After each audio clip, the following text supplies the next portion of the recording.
guys. Welcome to Simple Path to Wealth book discussion. I hope this is a very effective discussion, because this book is the bomb.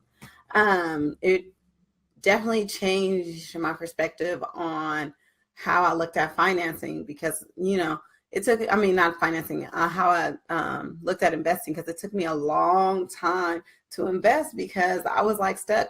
This is something I want to really sit down and study because it just seems so complex and I want to make sure that I understand it. The Simple Path of Wealth, like I was saying, really, really changed my perception because investing doesn't have to be complicated. And it's caused me to make some shifts in my personal investment. It's caused me to make some shifts in my personal investing that I've seen exponential changes in just a short period of time. I started reading this book with you guys just this month, and I've made some really dynamic changes in the way that I invest. I've looked at my 401k plan and made some changes. So I'm really, really excited about what the future holds because now I'm in a position to make the money that I have work for me. So I'm going to start with some key takeaways from the book. So I got three really main key takeaways, and just the simple path of wealth that, as he describes it, is you spend less than you earn, you invest a surplus, and you avoid debt. And I think we all pretty much know that. And that's pretty simple, right? It's pretty straightforward. So I'll say that again: spend less than you earn, invest the surplus, and avoid debt. The other thing is that the real way to build wealth is through investing in the market. And not only is your income your greatest wealth building tool, but what you do with your income and investing it in the stock market, when I say the market, that's the stock market, is your greatest wealth building tool. As far as simplicity, he says that complex investments are only exist to profit those that create them.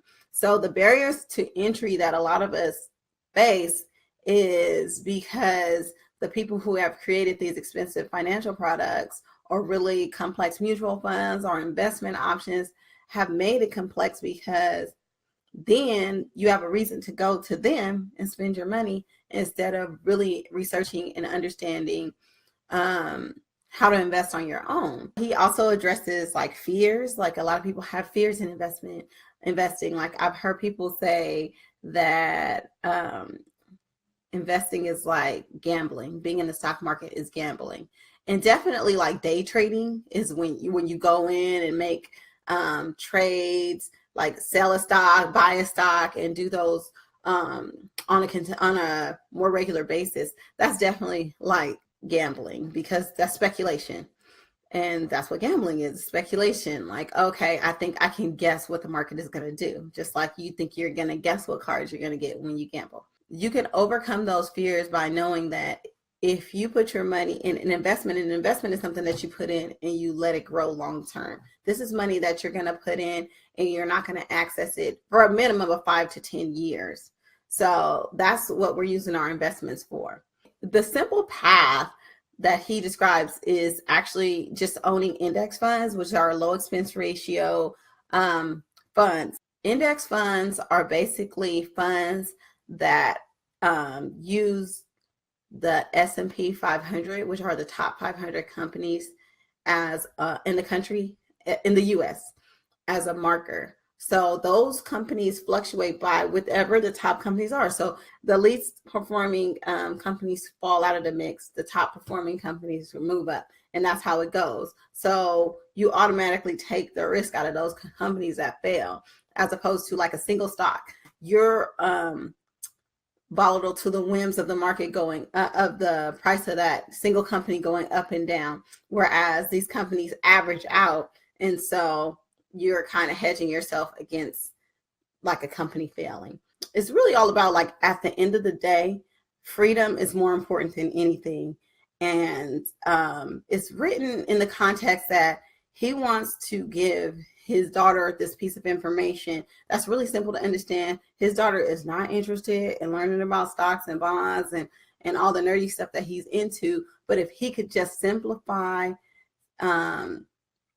if he could just simplify this content into something that she can understand and be able to invest in the market so that she can have freedom earlier on than he was even able to attain, then that's his goal. Financial independence is basically when you can live off of 4% of your investments per year. You are considered financially independent. Or inversely, if you have 25 times your expenses in an account, then are in your investments, then you're financially independent. So you guys talked about this a little bit, but what's really important is for you to really hone in on what your monthly expenses is and get that under control. Once you can get your expenses under control and get the rate that you're saving, now saving can mean investing into debt. It's anything over what your minimum payments are or what your monthly obligations are that you have to pay. Anything that's extra is counted towards your savings rate. And that's based off your take-home pay, after-tax pay. So you want to get your savings rate 50% or above. If you can get your savings rate to 50% or above, and you're starting from nothing, no savings, no anything, you will be in a position where you are more likely to be financially independent in 10 years or less. So if you can get it way above 50%, like closer to 70%, you can be financially independent, meaning that you'll have your FU money in place a lot faster than 10 years. Money can buy many of things, like he says, but nothing is more important than financial independence. So what that means is it doesn't matter how much money you make, it's about what you do with your money. And you'll hear that across the board. If you're able to get your spending down and increase your income, meaning increase your savings rate, however that looks, you spend less than you earn, invest the rest, and avoid debt, then you'll be in a position to be financially independent. A lot of Americans and just in our society, debt is so normalized. Like we just think that everybody has debt, so we should have debt. But you guys, if you want to do extraordinary things in life, you have to do extraordinary things on a daily basis. You can't follow what the norm is, okay? Because normal is broke, okay? There's a reason why, there's that top 1%, top 10%, because if everybody was doing the right thing, then everybody would have hella money. But, that's not the case. Most people, don't have a lot of money. Americans have a total debt burden of approximately, and this book was written in 2016, which is only a year ago. It's only barely 2018. So these numbers are pretty relevant still. So about $12 trillion in debt, $8 trillion in mortgages, $1 trillion in student loans, and $3 trillion in consumer loans like auto loans and credit cards. And you guys should be astounded by the rate of student loans. $1 trillion in student loan debt. What he talks about is that it's kind of ridiculous and unethical that you're encouraging 17 and 18-year-olds to take on debt, and they are like the least financially savvy people, but these are the people that are consuming all this debt. Houses, you guys, we have a lot of house debt. You guys, a lot of people approach me like, oh, I want to buy a house like it's an investment. Houses are not investments. They are a luxury. They're an expensive indulgence. They are not investments. Unless you are buying a property and house hacking, which is something that we could talk about later, they're not investment. And even in that case, it's not really an investment. It's an indulgence. The higher your mortgage payment, the higher your real estate taxes, your insurance, your utilities, your maintenance, your repairs, landscaper, remodeling, furniture, and opportunity cost of all the money that's tied up within as you build up equity. And so what is opportunity cost? Opportunity cost is simply what you give up when you commit your money to one thing, like a car, over another, like an investment, and it's easy to quantify. So he has a lot of growth charts on, like if you were to buy a $20,000 car versus if you were able to put $20,000 in a market, like what would that do? So instead of buying a $20,000 car, you ended up buying like a $200,000 car, because actually that's the opportunity cost of, your money not working for you in the market. So I was like, okay, freaking out. Like, oh, okay, like I just bought this car, very expensive car. Like, well, what would he say about that? Well, actually, he gave me a little bit of solace. So he says, like, the way you look at debt is this, because you also have to look at opportunity costs if you have debt. So if your debt has less than 3% of interest, pay it off slowly. Then route your extra money into investments. My car has a 1.49% interest rate.